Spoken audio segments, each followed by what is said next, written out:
جگہ جی لگانے کی دنیا نہیں ہے، یہ عبرت کی جا ہے، تماشا نہیں ہے۔ الحمدللہ رب العالمین والصلاة والسلام علی سید المرسلین، اما بعد فاعوذ باللہ من الشیطان الرجیم، بسم اللہ الرحمن الرحیم۔ الصلاة والسلام علیک یا رسول اللہ وعلی آلک واصحابک یا حبیب اللہ۔ الصلاة والسلام علیک یا نبی اللہ وعلی آلک واصحابک یا نور اللہ۔ مدنی چینل کے ناظرین، سلسلہ ایسا کیوں ہوتا ہے لیے حاضر ہیں۔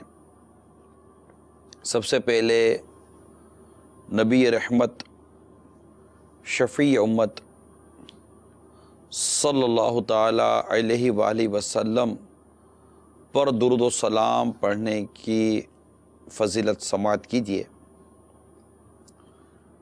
فرمان مصطفیٰ صلی اللہ تعالی علیہ وسلم، اے لوگوں، بے شک بروز قیامت اس کی دہشتوں اور حساب کتاب سے جلد نجات پانے والا شخص وہ ہوگا جس نے تم میں سے مجھ پر دنیا کے اندر باکثرت درود شریف پڑھے ہوں گے۔ صلو علی الحبیب صلی اللہ تعالی علی محمد۔ نیت المومن خیر من عملہ، مسلمان کی نیت اس کے عمل سے بہتر ہے۔ سلسلے کے آغاز میں ہی اچھی اچھی نیتیں کر لیتے ہیں تاکہ ہمارا ثواب مزید بڑھتا چلا جائے۔ اللہ کی رضا کے لیے سلسلے میں شامل رہوں گا۔ اول تاخیر موبائل فون کا استعمال نہیں کروں گا۔ حسب موقع عز و جل صلی اللہ تعالی علیہ وسلم رضی اللہ تعالی عنہ اور رحمت اللہ تعالی علیہ کہوں گا۔ نیکی کی دعوت عام کروں گا۔ اہم مدنی پھول اگر ہو سکا تو لکھنے کی بھی نیت کر لیجئے، انشاءاللہ امید ہے کہ کچھ مفید مدنی پھول آپ کو مل جائیں۔ میں بھی نیت کرتا ہوں اعلیٰ کلمت الحق، یعنی اللہ تعالیٰ کا کلمہ بلند کروں گا، نیکی کی دعوت دوں گا، برائی سے منع کروں گا۔ بخاری شریف کی حدیث بلغ عنی ولو آیا، پہنچا دو میری طرف سے اگرچہ ایک ہی آیا، تو اس حدیث مبارک کی پیروی بھی کروں گا۔ صلو علی الحبیب صلی اللہ تعالی علی محمد۔ آج کے سلسلے اور اب تک کی جو نیکیاں اللہ کی رحمت سے میرے نامہ اعمال میں، اس کا ثواب جناب رسالت مآب صلی اللہ تعالی علیہ وسلم کی بارگاہ میں حاضر کرنے کی ہم دعا کرتے ہیں۔ اللہ تعالیٰ قبول فرمائے، پیارے حبیب کی بارگاہ میں یہ ثواب پہنچے، اور آقا مکی مدنی مصطفیٰ صلی اللہ علیہ وسلم کے صدقے طفیل اس کا ثواب تمام مومنین مومنات مسلم مسلمات کی ارواح کو پہنچے۔ صلو علی الحبیب صلی اللہ تعالی علی محمد۔ حضرت سیدنا ابو ہریرہ رضی اللہ تعالی عنہ سے روایت ہے کہ نبی رحمت شفیع امت صلی اللہ تعالی علیہ وسلم غلے کے ایک ڈھیر پر گزرے، اپنا ہاتھ مبارک اس میں ڈال دیا۔ سرکار صلی اللہ تعالی علیہ وسلم کی انگلیوں نے اس میں تری پائی، گیلا پن۔ فرمایا، اے گلے والے، یہ کیا؟ عرض کی، یا رسول اللہ صلی اللہ علیہ وسلم، اس پر بارش پڑ گئی۔ فرمایا، تو نے گیلے گلے کو ڈھیر کے اوپر کیوں نہ ڈالا تاکہ اس سے لوگ دیکھ لیتے؟ پھر ارشاد فرمایا، من غش فلیس منا، جو دھوکہ دے وہ ہم میں سے نہیں۔ تو پتہ چلا کہ یہ اس حدیث پاک سے تو یہ بھی ایک مدنی پھول ملا کہ تجارتی چیز میں عیب پیدا کرنا بھی جرم ہے، اور قدرتی پیدا شدہ عیب کو چھپانا بھی جرم ہے۔ یعنی عیب والی چیز بتا دی جائے، عموماً لوگ نہیں بتاتے کہ بتائیں گے تو یہ لے گا نہیں، اور یوں اس کو کوئی ڈھک ڈھکا کر چھپا کر اس کو دے دیتے ہیں، اور دھوکہ دینے کی نیت ہوتی ہے، فریب ہوتا ہے، مکر ہوتا ہے، جھوٹ بھی بولا جاتا ہے، بہت کچھ ہوتا ہے۔ تو ہم نے حدیث پاک سنی کہ سرکار صلی اللہ علیہ وسلم نے بارش سے بھیگے گلے کو چھپانا ملاوٹ ہی میں داخل فرمایا کہ ایسا کیوں کیا آپ نے؟ تو اللہ تبارک و تعالی ہم سب کو دھوکہ دینے سے بھی محفوظ فرمائے اور ہم دھوکہ کھا لیں اللہ تعالی ہمیں اس سے بھی محفوظ فرمائے. دونوں صورتوں سے اللہ تعالی ہمیں بچا کر رکھے. امید ہے انشاءاللہ تعالی ہم آپ کو اس سلسلے میں مزید کچھ مدنی پھول بیان کریں گے، لیکن آئیے دیکھتے ہیں کہ آج کے سلسلے میں ہم مزید کیا کیا دیکھیں گے. آئیے دیکھتے ہیں آج کے سلسلے میں دکھائے جانے والے مختلف مناظر اور تاثرات کی جھلکیاں. گورنمنٹ کی ڈیوٹی بچانے کے لیے لوگ انڈر انوائسنگ کرتے ہیں، یعنی مال خرید کی اصل قیمت سے کم میں بل بنواتے ہیں جس سے ڈیوٹی کم دینی پڑتی ہے. اس کے بارے میں رہنمائی فرمائیں. کس پر بھروسہ کرا جائے؟ فیشن بنا لیا لوگوں نے. لوگوں کی سوچ یہ ہے کہ یار پیسہ رکھ لو لوگوں کا. سارا کام دھوکے سے ہی ہو رہا ہے. 100 پیس یہ ہیں تو کہتے ہیں اس میں 50 پیس نکلے. بارش کے پیسے وہ لے کے چلا گیا، رگڑائی لے بیچارے جو ہیں ان کے ساتھ بھی فراڈ کیا، مسجد کے ساتھ بھی.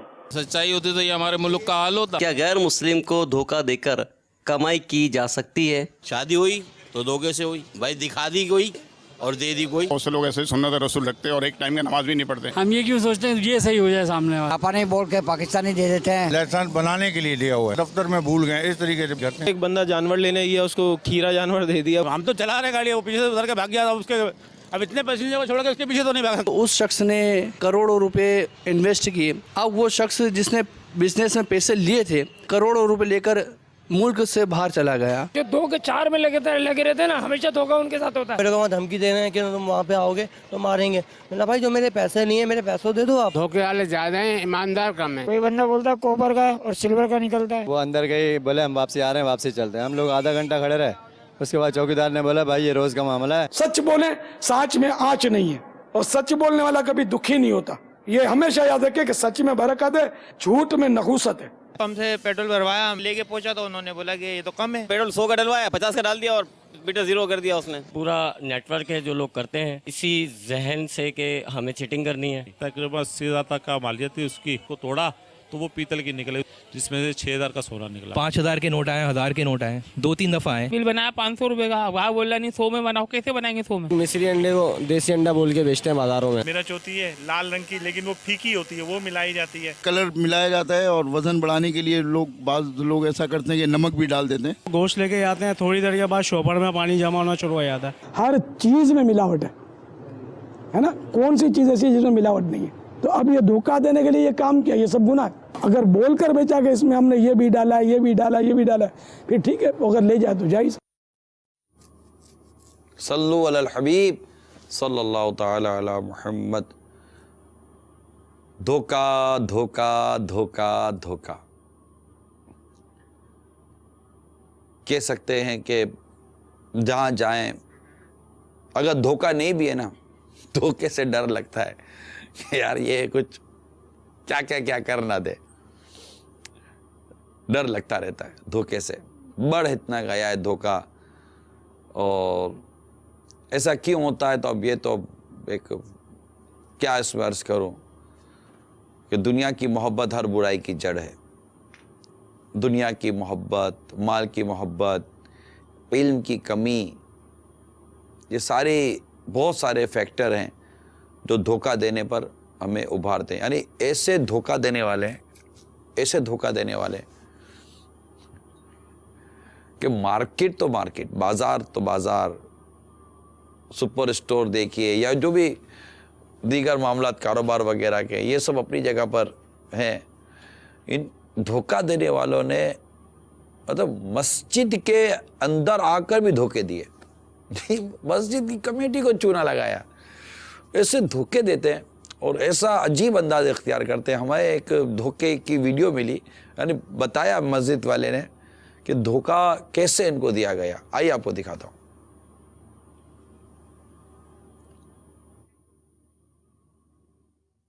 یہاں مسجد کے اندر ہمارے پاس ایک آدمی آیا کمیٹی والوں کے پاس، اور اس کا جو تھوڑا سا جو فرج خراب تھا، کہیں سے ماربل جو نکل رہا تھا، کہنے لگا کہ ہماری طرف سے رگڑائی ہو جائے گی، ہم آپ کو رگڑائی یہاں کروا دیتے ہیں. کمیٹی والوں نے بولا ٹھیک ہے، اگر آپ رگڑائی کراتے ہیں تو کروا دیں. تو ان لوگوں نے کیا کیا کہ دوسرے دن جو ہے 2 مشینیں لا کے یہاں پر چھوڑ دیں اور رگڑائی پہ بندے لگا دیے. ایک دن رگڑائی کی, دوسرے دن اس آدمی نے کمیٹی والوں سے کہا کہ آپ ایسا کریں کہ پالش آپ کی طرف سے ہوگی, لہذا پالش کے آپ پیسے دے دیں. تو وہ پالش کے پیسے اس کو دے دیے کمیٹی والوں نے, چلو یہ مشینیں تو یہاں چلا رہے ہیں تو پالش لے کے آ جائیں. وہ پالش لے کے لیے چلا گیا. شام کو یہ رگڑائی والوں نے بولا کہ بھائی ہمیں تو آپ پیمنٹ دو. تو کمیٹی والوں نے بولا بھائی وہ آدمی نے تو ہمارے کو یہ کہا تھا کہ رگڑائی میں اپنی طرف سے کروا رہا ہوں. بولا نہیں ایسا نہیں ہوا, کہ وہ اس نے ہمارے کو یوں بولا ہے بھائی آپ رگڑائی کریں, کمیٹی والے آپ کو پیمنٹ دیں گے. کمیٹی والوں نے بولا بھائی اس طرح تو نہیں, ہمارے سے تو یہ کہا تھا کہ رگڑائی میں کراؤں گا, پالش آپ کروائیں گے. پالش کے پیسے وہ بندہ لے گیا جو اپنی طرف سے رگڑائی کرانے کے لیے بول گیا. پالش کے پیسے وہ لے کے چلا گیا. رگڑائی والے بیچارے جو ہے ان کے ساتھ بھی فراد گیا, مسجد کے ساتھ بھی. کام ادھورا ہی رہ گیا ہمارا. اب کیا کہیں گے اس کو؟ یہ اتنا مطلب کہتے ہیں نا کہ وہ گری ہوئی قوم, کہ بیچارے یہ مسجد کی کمیٹی والوں کو بھی انہوں نے عجیب و غریب انداز سے دیکھیں اپنے لوٹنے کی کوشش کی, بلکہ لوٹ لیا, پالش کے پیسے لے گئے. اور وہ مزدوروں کو بھی دھوکہ دے گئے نا. مزدوروں کو یہ کہ مسجد کی کمیٹی پیسے دے گی, اور مسجد کی کمیٹی کو یہ شو کیا کہ جناب ہم بہت ایسے لوگ ہیں, مسجد کا فرش بنا دیں گے, نہیں کوئی بنا دیں گے, پھر پالش کے پیسے لے گئے مسجد کی کمیٹی والوں سے, دھوکہ دے گئے مسجد کی کمیٹی والوں کو بیچارے. یہ حضرت سیدنا ابو ہریرہ رضی اللہ تعالیٰ عنہ سے روایت ہے کہ سرکار مدینہ صلی اللہ تعالیٰ علیہ وآلہ وسلم نے ارشاد فرمایا, آخر زمانے میں کچھ لوگ ظاہر ہوں گے جو دین کے بہانے سے دنیا کمائیں گے. لوگوں کے سامنے بھیڑ کی کھال پہنیں گے, ان کی زبانیں شکر سے زیادہ میٹھی ہوں گی, جبکہ ان کے دل بھیڑیوں سے کیسے ہوں گے. بھیڑیے جو ہوتے ہیں, بھیڑیوں کیسے ہوں گے. اللہ تعالیٰ فرماتا ہے کہ کیا مجھ سے دھوکہ کھاتے ہیں یا مجھ پر جرأت کرتے ہیں؟ میں اپنی قسم فرماتا ہوں کہ ان لوگوں پر انہی میں سے ایسا فتنہ بھیجوں گا جو بردبار کو حیران کر چھوڑے گا. مفسر شہیر حکیم الامت مفتی احمد یار خان نعیمی رحمۃ اللہ تعالیٰ علیہ اس حدیث پاک کے تحت فرماتے ہیں, یہ حدیث ترمذی شریف کی حدیث ہے, فرماتے ہیں کہ دین کے بہانے سے جو دنیا کمائیں گے, اس کی وضاحت مفتی صاحب نے کی, فرمائی ہے کہ یعنی دنیا کو دین کے ذریعے دھوکہ دیں گے. دین کا بہانہ, دین کے بہانے دنیا کمائیں گے. یعنی بہت لوگ اسلام کا نام لے کر قرآن کی آڑ میں جبہ و دستار سے فریب دے کر دنیا کماتے ہیں. فرماتے یہ لوگ بدترین مخلوق میں سے ہیں, بدترین لوگ ہیں یہ. اور یہ جو فرمائے نا کہ حدیث پاک میں لوگوں کے سامنے بھیڑ کی کھال پہنیں گے, یعنی صرف ان کے کپڑے پہن کر, ان کے کپڑے وغیرہ جو ہے نا, ان سے لوگ صوفی بنیں گے. یہ کپڑوں سے